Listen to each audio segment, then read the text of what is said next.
Hello and welcome to FYI, the BaxterStorey podcast.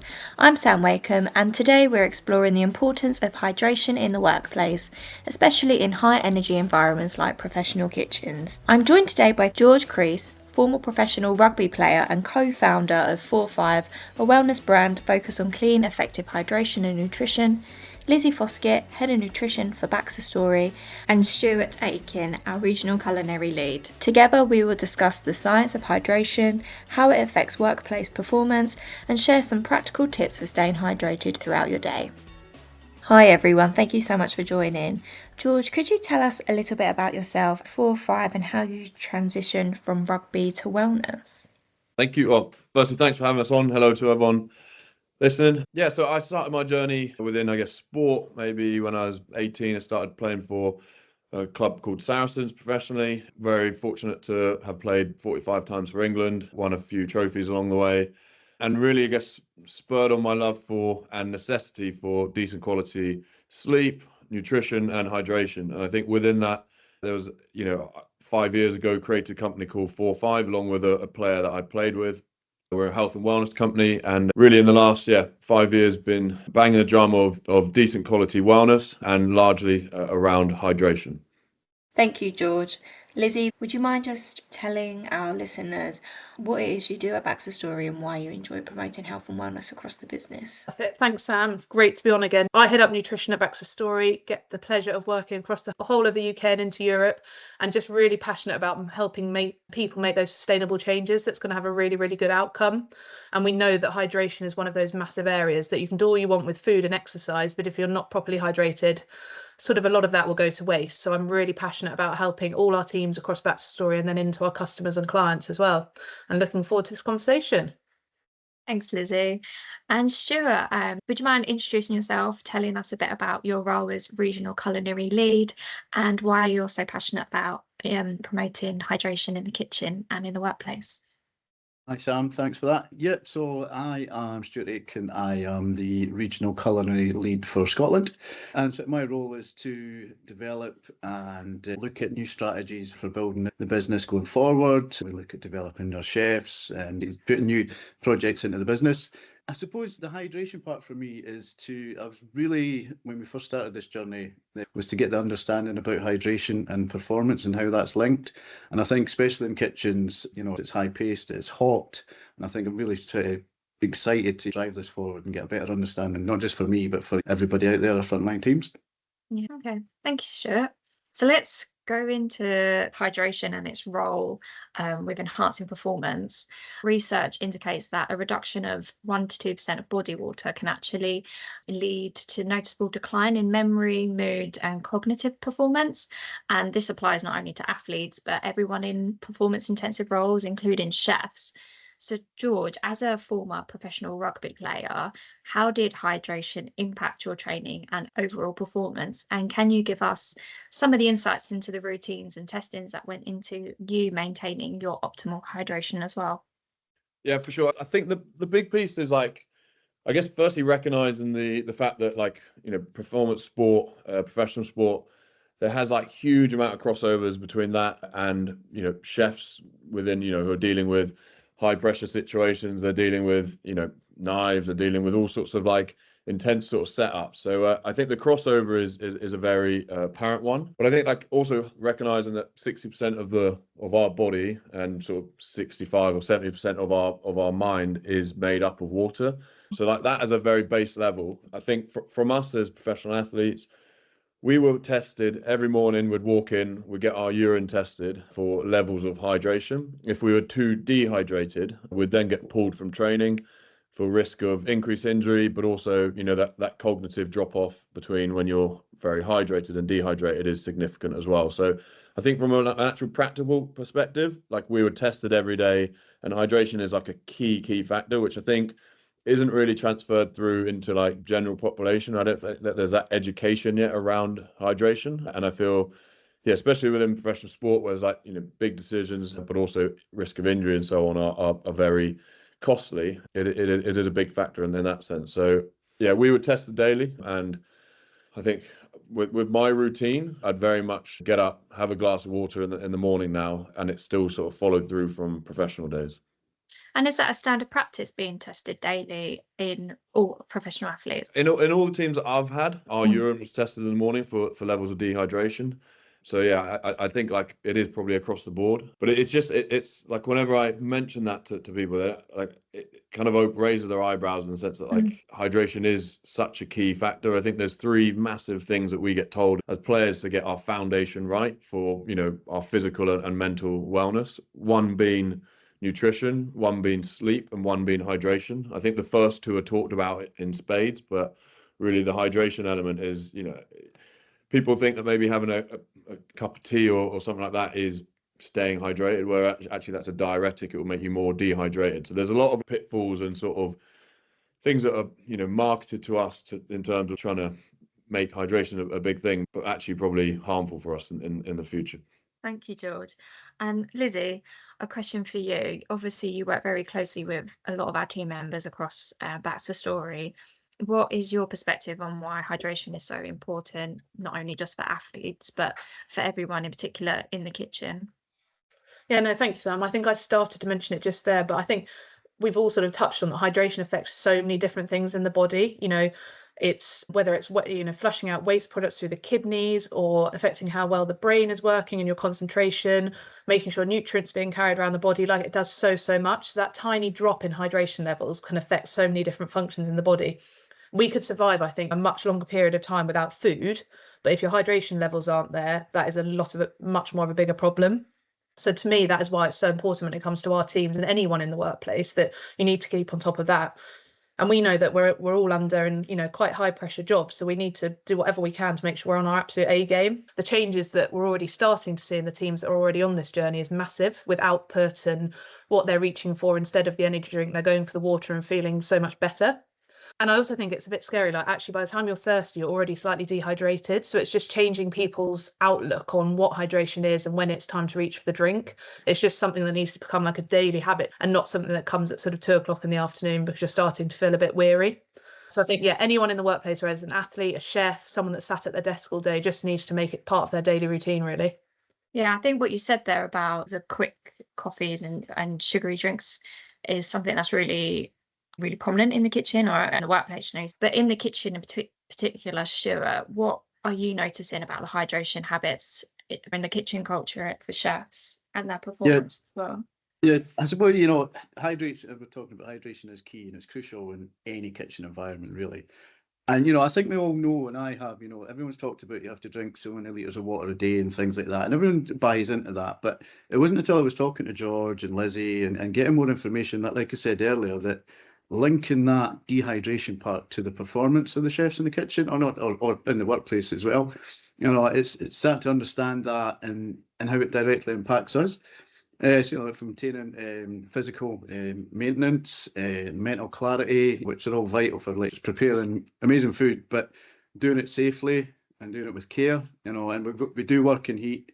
There's time pressures, late nights, early mornings, which can all lead to, you know, that dehydration, a severe drop in energy as well. So, but unfortunately, what we do see is that people are reaching, like we said earlier, for something other than sort of dehydration that is a sugary drink, it's a strong coffee or, you know, or tea.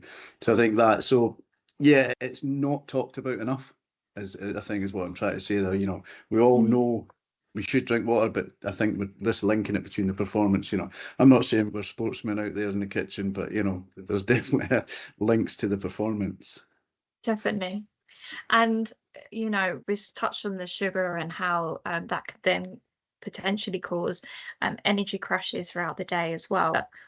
What advice would you give to try and steer people off of those traditional energy drinks and those caffeinated drinks? I suppose the key thing there would be it's education, to give the frontline teams as much information as we can and encourage them to simply drink water, have a water bottle that they can drink from, they have their own one, or if there's a water station within the business that they work in, would be ideal. Infusing the water, you know, I think George was talking with the 4-5, you know, the electrolytes in there, you know, that sort of style, flavoured waters with fresh fruits and stuff like that. So that'd be the advice if people are unsure about what to drink and how to drink it. But just think education is definitely the key point there.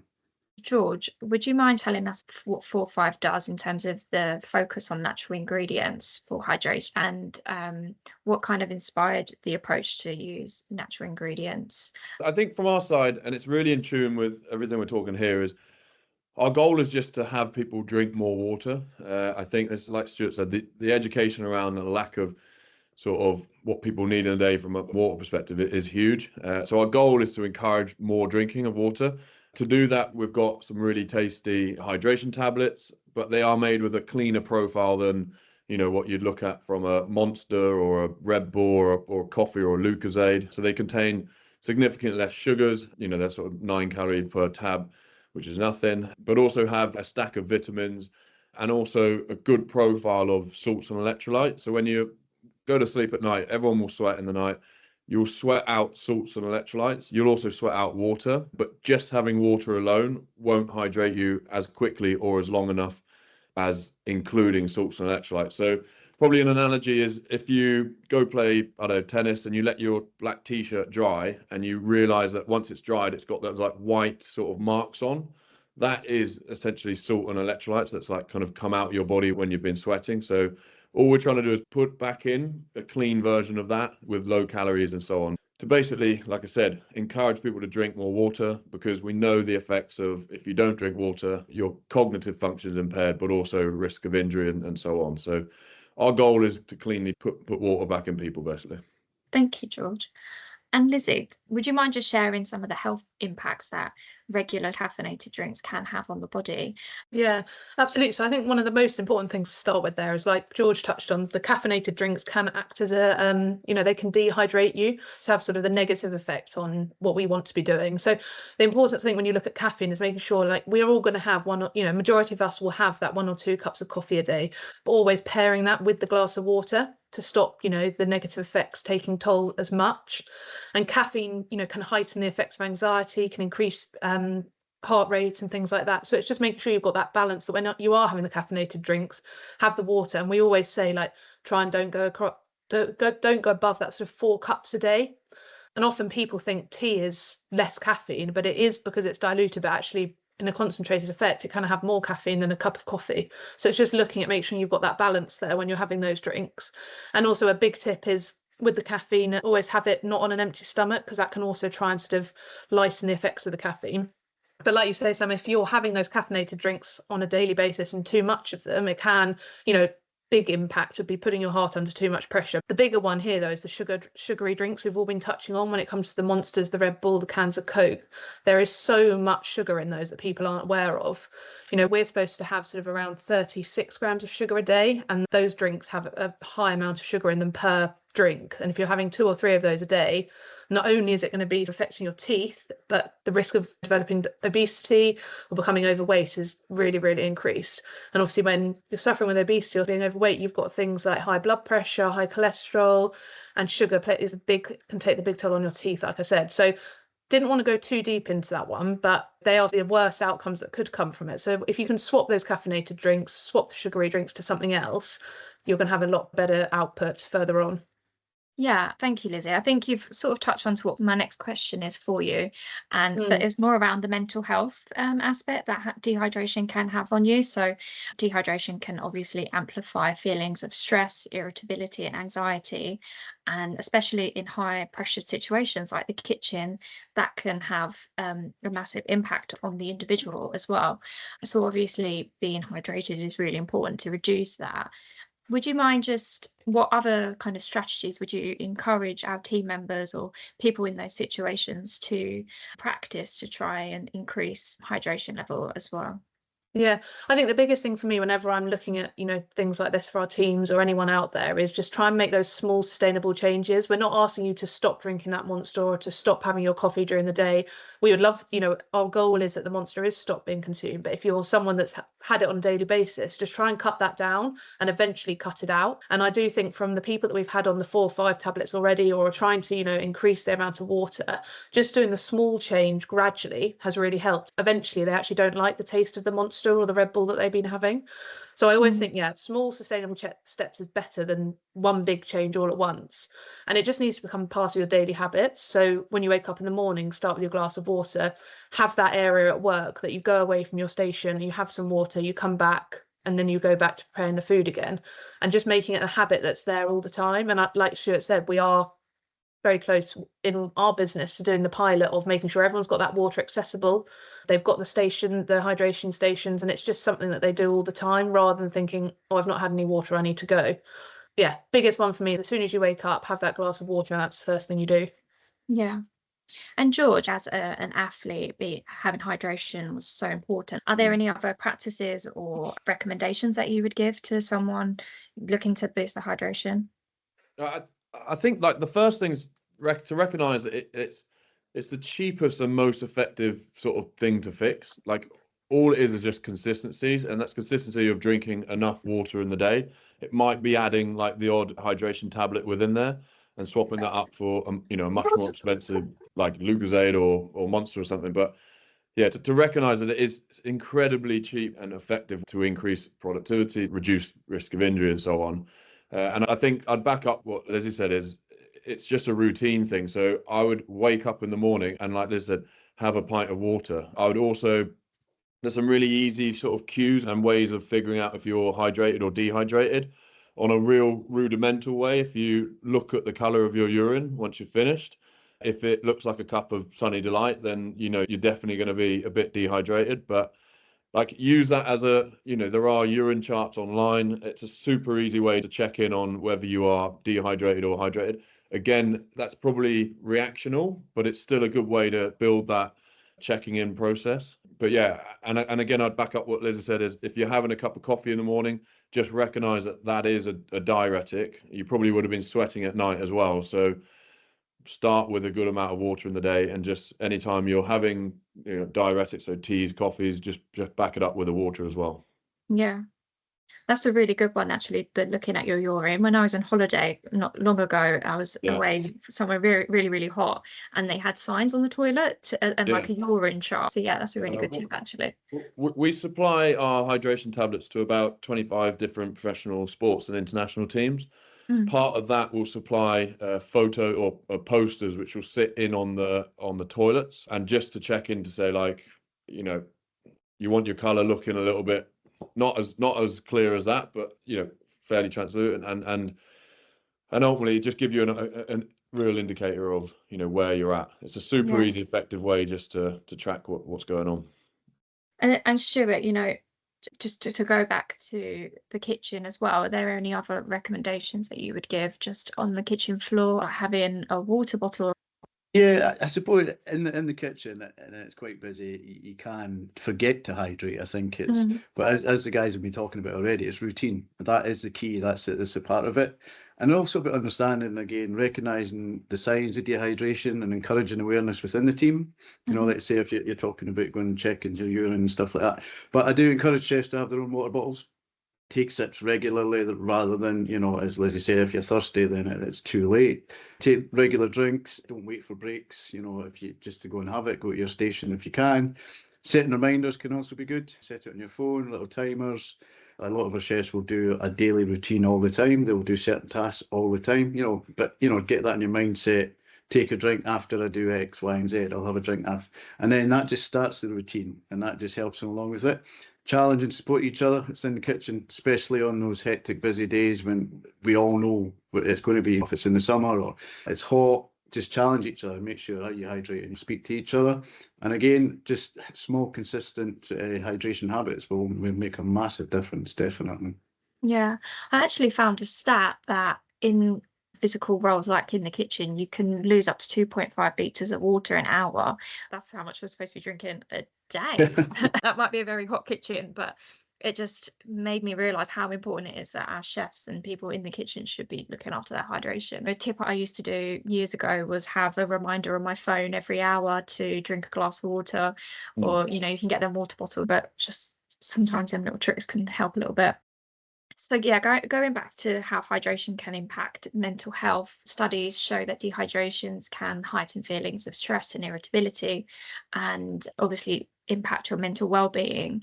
Lizzie, would you mind just sharing some insights on how staying hydrated helps people's mood and manage their stress as well? And what are the long-term implications that dehydration can have on the body and your mental health? Yeah, absolutely. Hydration is linked to your physical and your mental health, and especially when it comes to brain function, mental clarity. So as soon as you're a little bit hydrated, that all goes out of kilter a bit. And if it's there for a long, long time, it can have a big impact on your mental health and how you're feeling. I think one of the biggest things that I wanted to touch on as well is obviously there's a lot of research at the moment going on about gut health and its relation to the brain. And obviously hydration will have a massive role in how the gut is and also how the brain is. So if the two start to come out of kilter, that connection between the brain and the gut is also not there. So one, your gut health's not up to its, the peak standard, and you're starting to be, the mental clarity is not there, unfortunately having a bit of a negative effect on how your mood is. And we all know if you're not feeling the best in your mental health, it's going to have an impact on how your physical health is, how you are at work, how you are at home. So there's just so much that hydration can help with. And it's one of the first fixes. I would always say that if someone's, on a bit of a journey themselves, really got to look at their hydration. What are they drinking? Is there alcohol involved? And, where can the little fixes be started to help them on that journey? And then, there are long-term implications of someone who is staying dehydrated for a long period of time, or they've got a health condition, which means they're struggling with hydration. It can lead to things like UTIs, but also worst case problems would be leading to kidney problems. And as I mentioned before, the kidneys are massive for filtering out all our waste products. So if the kidneys aren't working properly, unfortunately, that can lead to big diseases. But don't want to dwell too much on that one. If you're someone that's suffering with dehydration on a daily basis, these things can catch up. But like George said, just keeping an eye on the colour of your urine, how you're feeling. There's a lot of little things you can do to help make sure you don't end up down that route. Thanks, Lizzie. And George, as a former athlete, not only were you looking after your hydration, but recovery and sleep were a big part of making sure you performed your best. Would you mind just touching on the other practices that you did to look after your well-being and your overall health as well? Yeah, for sure. I'd say, I alluded to it at the start, maybe the three things that we're drilled in like heavily was sleep, and obviously trying to get 8 hours sleep, I think is like, that's the holy grail, right? I think that is something that, people with children have, there's different stresses and workload. I think nutrition is the second one. And for us, it was having, at the time when playing, we're having 5 portions of food per day to keep the weight on. Obviously now retired and significantly, less in need of eating that much. The advice was a fist full of carbs. So it might be a jacket potato, a palm full of protein, might be a chicken breast, and a thumb full of good fats. So it might be like avocado or nuts. And that was encouraged 3 to 5 times a day, basically on how much weight we needed to keep on. Hydration being the third one, and definitely the easiest one to implement, just making sure that you're topped up. But from a recovery aspect, there are lots of things that I would have to do, ice baths, all sorts of stretching, prehab and rehab. But I think the key 3 ones, which are very transferable over to, me now having moved from locker room to sort of boardroom and set up like that, is very much sleep, nutrition and hydration. But I'd say in terms of hydration, I think if people are thinking about, maybe if people have listened this far in and they're thinking about it, it's super easy one just to give a trial for a month to see, and that might involve buying a water bottle and just drinking enough water per day and seeing the genuine effect it can have on you. I think it's like a nice 2, 3, 4 week challenge you can set yourself. And like I said, it's super easy, super cheap, and it makes a massive, massive difference. Yeah. What is the recommended that you would suggest for someone how much water they should be drinking a day? Yes, so there are calculations. I think that the average sort of calculation would be, if you are 50 kgs, times that by 3 and then divide by 100, and that will give you how many. So let's just work that out now. So 50 Max. 50 times 3 divided by 100. So that should be 1.5 liters of water. I think between times 3.5, I think is what they recommend. So it's meant to be 30 milliliters or 35 milliliters per kg of body weight. So if I'm 105, then I'll times that by 3 and divide that by 100. And is that before exercising? I think that's just your base rate of hydration. But if you are then doing exercising, if you're traveling in a plane and it's an air conditioned unit, you lose lots of liquid if it's a really hot day. If you're in the kitchen and it's baking hot, you then need a supplement on top of that. But for a base level, like most people should be doing between 2 and 3 litres of water a day. Yeah, so that's just your base. Yeah. There's so many Liz, would you say anything different on that? No, I'd go with what you've said on that one. But like you said, it depends lots on activity level. But as a minimum standard, that's what we'd always say to people. Yeah, that's good to know, because I think there's some days where I don't reach that. Yeah.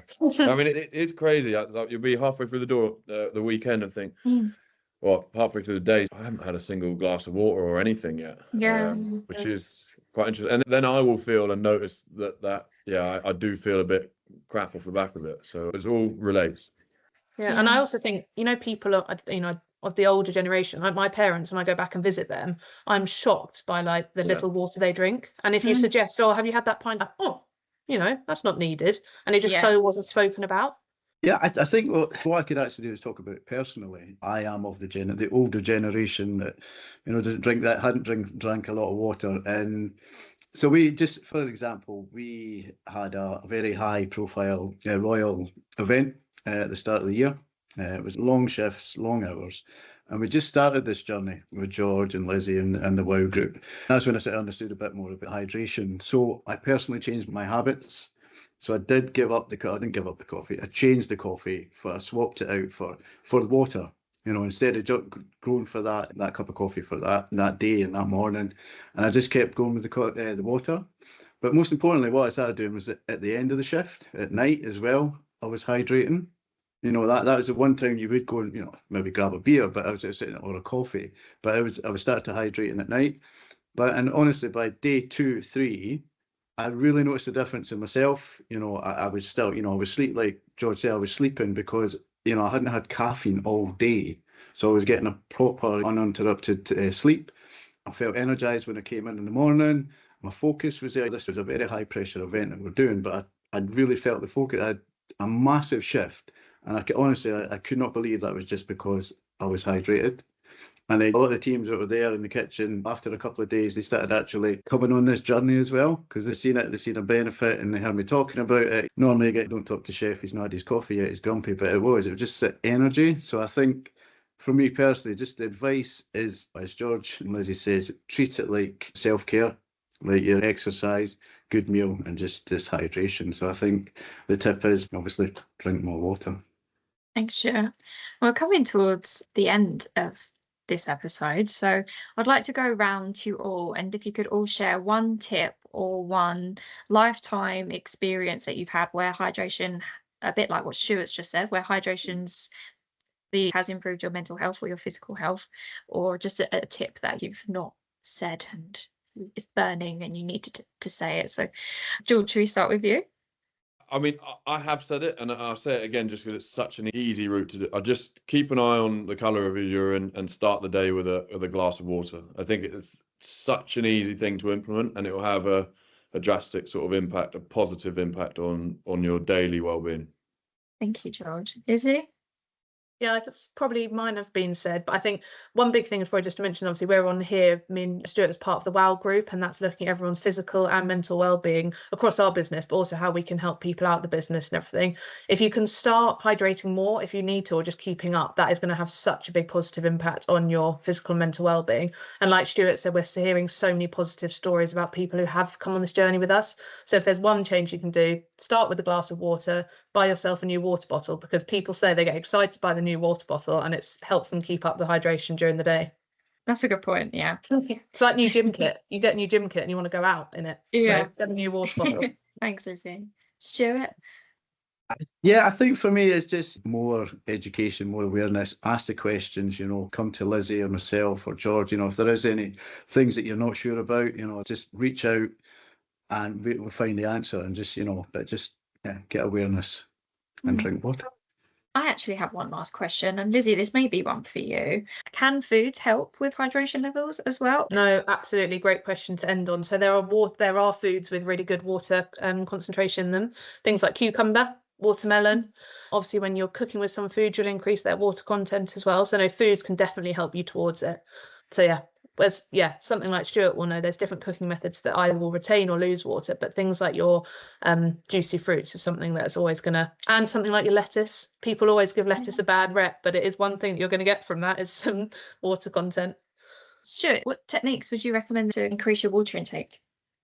Well, it's put me on the spot here now. Probably I would just- soups and things like that.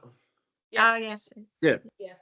You know, And just so, not like, boiling the absolute. If you don't boil something to the absolute end, not only will it keep a bit of the water in there, but also it means the nutrients haven't leached out in their water. But soups absolutely another one. you know, things like mushrooms have a massive water content in them as well. So, you know, just cook them quickly, keep them fresh. You know, you got a lot of water content in there. But, you know, even if the lettuce that Lizzie was talking about, just a quick char grill or roast, just change the slight texture and flavour of it, and it maybe make it a bit more exciting than just a slice of lettuce possibly, but retaining all that hydration in there.